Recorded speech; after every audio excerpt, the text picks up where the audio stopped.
podcast is intended for mature audiences. The views and opinions expressed are those of the panelists and do not reflect in any way those of the podcast partners, sponsors, or affiliates. Enjoy. ThaBoxingvoice.com. You need that fear.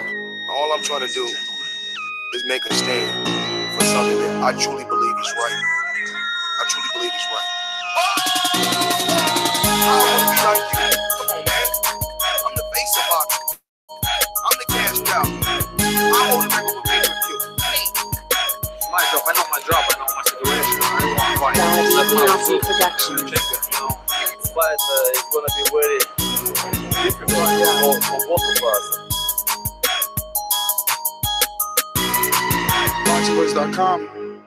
Good morning, TBV.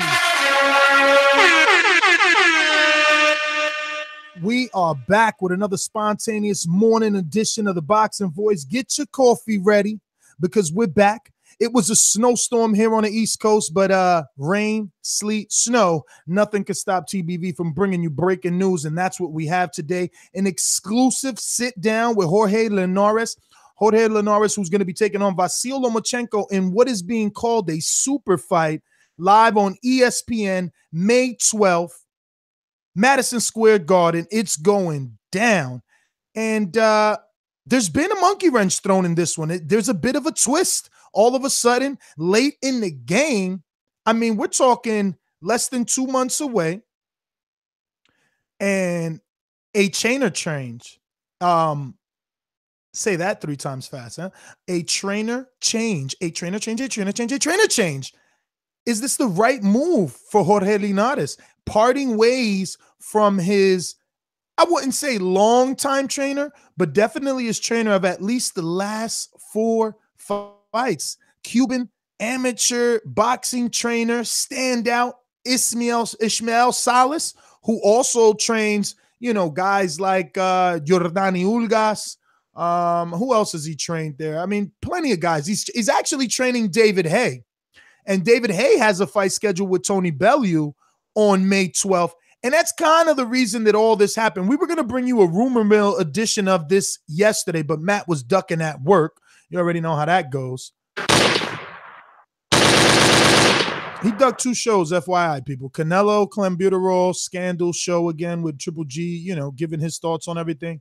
And obviously the Linares rumor show, because there was a rumor on ESPN Deportes yesterday that Linares had parted ways with Salas, and Salas had an interview on ESPN Deportes, and he said it wasn't true, but he said that he can definitely foresee it happening, and it did in less than 24 hours. But again, I don't fault Jorge Linares. I just do not fault him. And I don't fault Ismael Salas either.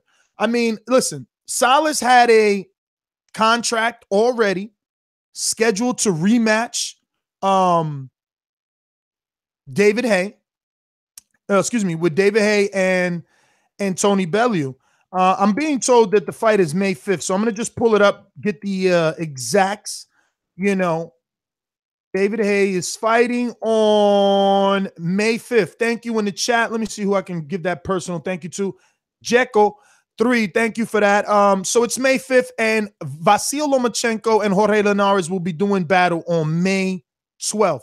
So it's just not enough time to train 2 elite level trainers. Now, what Salas wanted was for Linares to come to London and train while he's training David Haye, which it makes sense. It's not like Linares hasn't done this before. He's prepared in London before for his fights with Luke Campbell and Anthony Carolla. He's been there.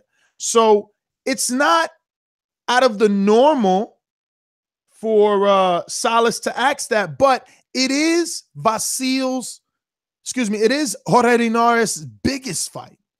It is your star fighter's biggest fight. Now, I guess it all comes down to what you, the public, and Ismael Salas believe is his star fighter. Is it Jorge Linares that's in the biggest fight of his career, or is it David Haye that's in the hottest division of boxing at the moment? Is Ismael Salas trying to cater to David Haye because a win over Bellew could put him in a fight with Anthony Joshua or even Tyson Fury? And dare I say, Deontay Wilder. They have sparring, history. Maybe Haye is ready to get back in the mix if he can look good enough versus Tony Bellew. So for Salas, it definitely had to be a tough decision to make on deciding to fulfill a pre-existing contract and fly out to London and train David Haye exclusively and hope that your other star is willing to join camp. I just don't know how everyone will receive this. It is a shocker for a super fight is all I can tell you. I wasn't expecting anything like this. It's a bit of a monkey wrench. Another asterisk that we're going to have to attach now to this fight. Was Linares at 100% now after such a good union with him and Salas, him changing trainers last minute in a super fight, will it do him harm or will it do him some good? And who should he mesh with now? I mean, who's out there that can train Linares to a win versus Vasyl? Should he, reach out to the services of Chino Rivas, the trainer of Tevin Farmer, trainer of Jason Sosa? Maybe Linares could get some sparring with Sosa, who's been in the ring with him, some sparring with Tevin Farmer, who has very good agility. I wouldn't say Lomachenko-like agility, but something. Shout out to Lonnie. Thank you for the super chat. Teddy Atlas should train Jorge Linares. Now, that is a good choice, but we know that Atlas is kind of big on Lomachenko. Would he dare go up against Lomachenko is the question we must ask. Who would make the right fit for Linares late in the game and would make a difference in this very important assignment?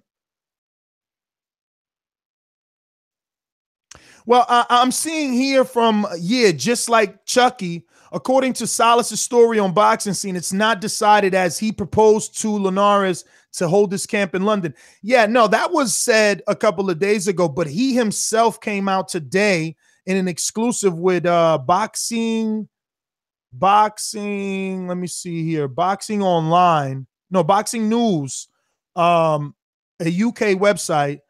They usually get a lot of good exclusives too. And he came out and said it to them that they're no longer together. They have indeed split. This is coming from the horse's mouth. Salas, maybe he already spoke to Linares and that's why he's relaying this information, but this is coming from the trainer.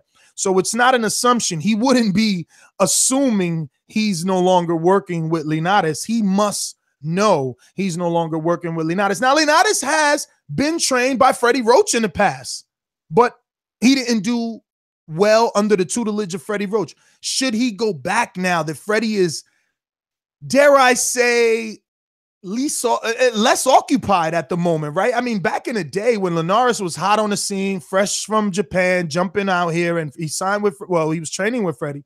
I mean, Freddie had Julio Cesar Chavez, Manny Pacquiao, Glenn Tapia. I mean, the list goes on and on. Wildcard Jim was really booming at the time. Maybe Freddie just overlooked Linares slightly, maybe just a bit, and didn't give Linares the attention necessary, that he needed. I'm seeing in the chat, shout out to Reese Mack. Good morning, good morning, good morning. He's saying maybe Robert Garcia. Robert Garcia has turned it around for Abner Mares. You see what he's done with Mikey Garcia. And he has a bunch of up-and-coming prospects that are very, promising. Hector Tanarana, Bam Bam, and I don't mean Rios. There are a lot. Yeah, just like Chucky in the chat says, okay, Ness, I guess he has his team in Japan as well, so I'd expect him to go back to Tekken Gym there. Well, he's actually training at Tekken, so thank you for bringing that up. Salas already confirmed that he is in Japan. He's already training, and in the last interview with ESPN Deportes yesterday, he also said that Linares normally starts training camp in Japan, then either goes to, Las Vegas or London, depending on the fight. So this wouldn't be out of the normal for Linares to stick with Salas and train in London for the biggest fight of his career. I guess we'll have to wait to see what he decides and who he ends up going with. I don't know. Again, not what you want to hear when you're looking at a super fight. These are just things, distractions. These are possible reasons that the betting line may switch. Linares is supposed to be the bigger man, the king, quote unquote, is what he calls himself. King Jorge Linares. He feels he's the king of that division. I mean, I'm sure Mikey Garcia will have something to say, but yeah, he's supposed to be the bigger guy. So it would have been good for him to have a clear head and, go into this fight without any worries, already having a good companionship with his trainer. And that might not be the case, according to his former now trainer, Ismael Salas, who has exclusively told Boxing News Online that the relationship between the two has severed. And initially, Salas did decline or deny these rumors. But today, he has confirmed that they have indeed split. Shout out to Eric Cruz in Irving, Texas, showing us massive love as always. And his message in the super chat is TBV in the morning. I love it. So do I, my friend. So do I. Listen, we have a lot to talk about. I just want to let you guys know, anybody that may be tuning in now, future, present, past, don't worry. In about 2 or 3 hours, we should be having a live interview. We'll be doing another live show, and we'll be discussing Anthony Joshua versus Joseph Parker. We'll be having Team Parker live from the United Kingdom. They're actually right now literally in a training session, and once they get done with that, we'll have Team Parker on the line. We'll get some words with Taylor, who is in charge of bringing in all the sparring. He lives with Joseph Parker. It's great. And speaking of Joseph Parker, our documentary Camp Life series on Joseph should be dropping, I believe, this Friday, if all goes well. I'm being told it is completed. Just some final texts and, few bells and whistles need to be added, but definitely subscribe to the YouTube channel. If you checked out our documentary with Deontay Wilder, One Champion, One Face, One Name, well, then you're going to love Joseph Parker. I don't know the title of it yet, but so far we're calling it Camp Life, Joseph Parker. For now, we always have them as Camp Lives. So definitely subscribe to the YouTube channel. And listen, shout out to you guys.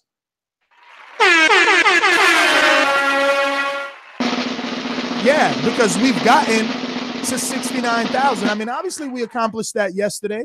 But hey, we needed to tell you, look, we did it. We, you, me, all of us, we did it. So we're at 69K, actually above that right now. We're coming up to another 69, 100, and then we'll be 900 away from that 70. Now, look, now you guys really got to go extra hard. Now you got to tell everybody to definitely come subscribe, because we need to get to that 70. I mean, we just got to make that 6 look like a 7. It makes no sense to have a 6 there. You know what I mean? But look, let me go out to my associate producer, always hot on the trail, finding us all sorts of topics to talk about in the UK, actually. Dollar DiBiase Productions. BJ was gonna beat me, then yeah, you predict he's gonna beat me. He got smashed. Why isn't Wilder sold out 90,000? This guy has been pro for like 8 years, 9 years. If Wilder wants some of his work, he can definitely get it on ASAP. ThaBoxingvoice.com.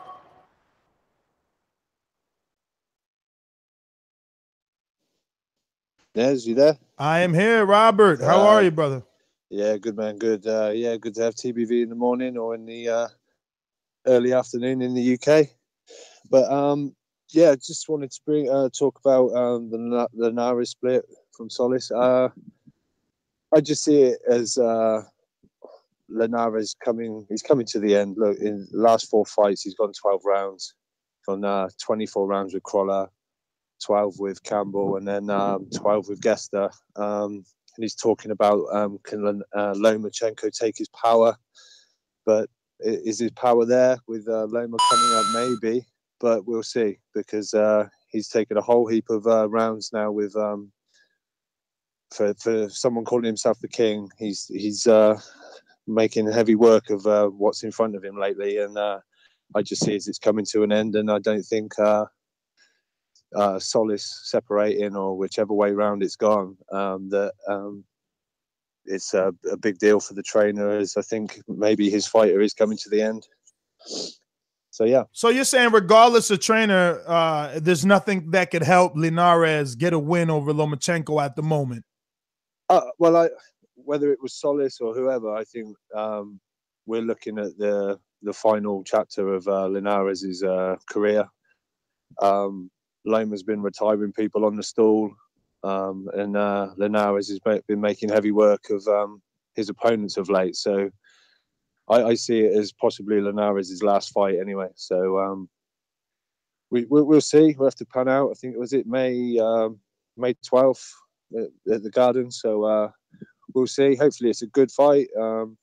But Lomachenko, I know he's stepping up in weight, but well, we've seen him rise to the challenge, and he's making easy work of opponents of late. So I see this as maybe Linares' last fight. So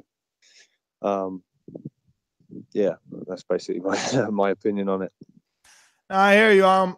Does he retire, man? How old is Jorge Linares at this point? Is he? Will this really be his last fight? I mean, I don't know. He's come back. He does have 3 losses, but that's not much.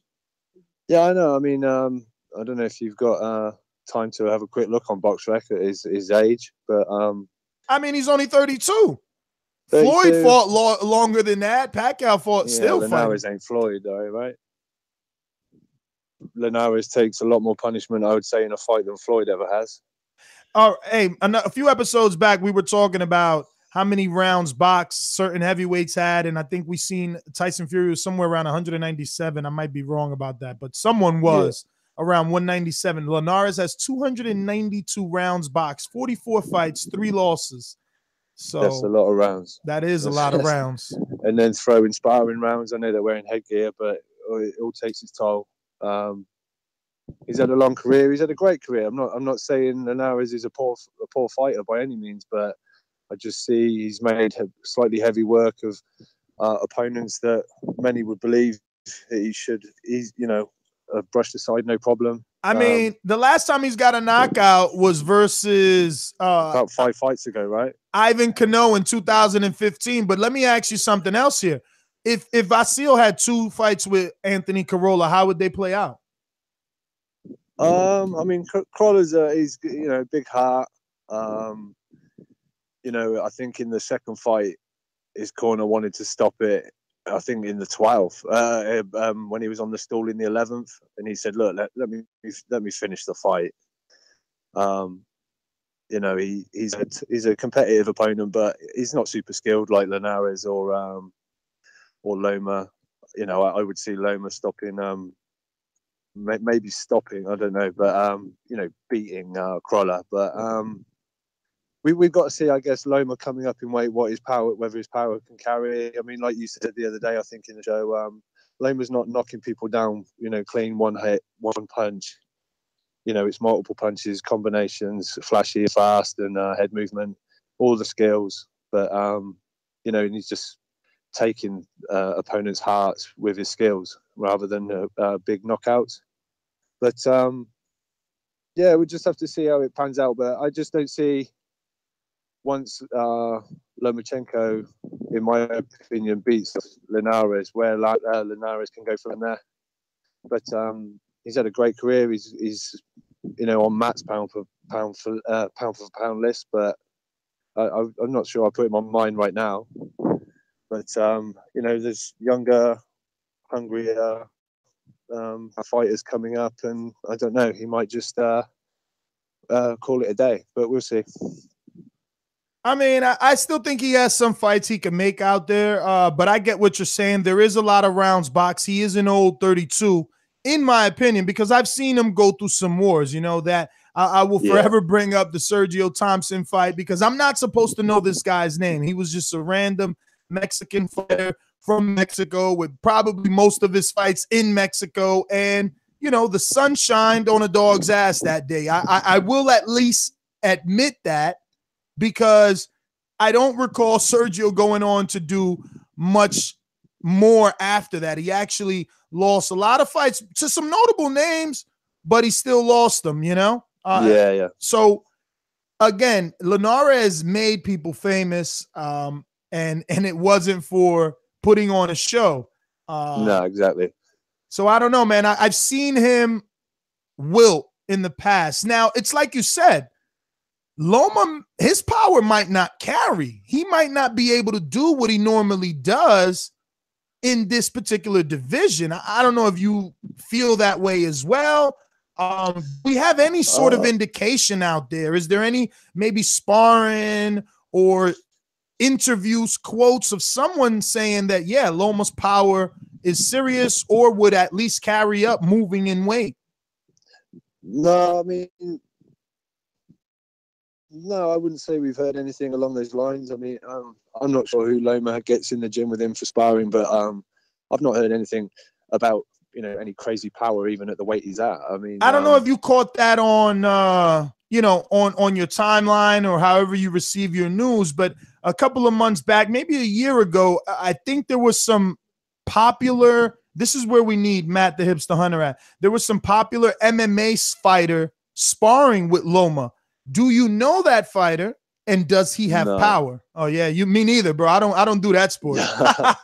No, outside of maybe a few of the big names, MMA and UFC, I haven't got any interest in it. But I know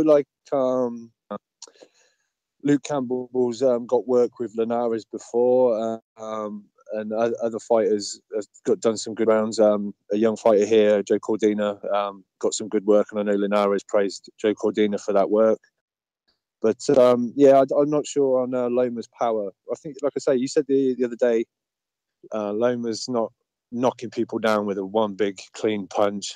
So whether shout out to Oscar Martinez. He says that the sparring partner's name was TJ Dillashaw, and shout out to Scholar of Boxing, who also let us know it was Dillashaw.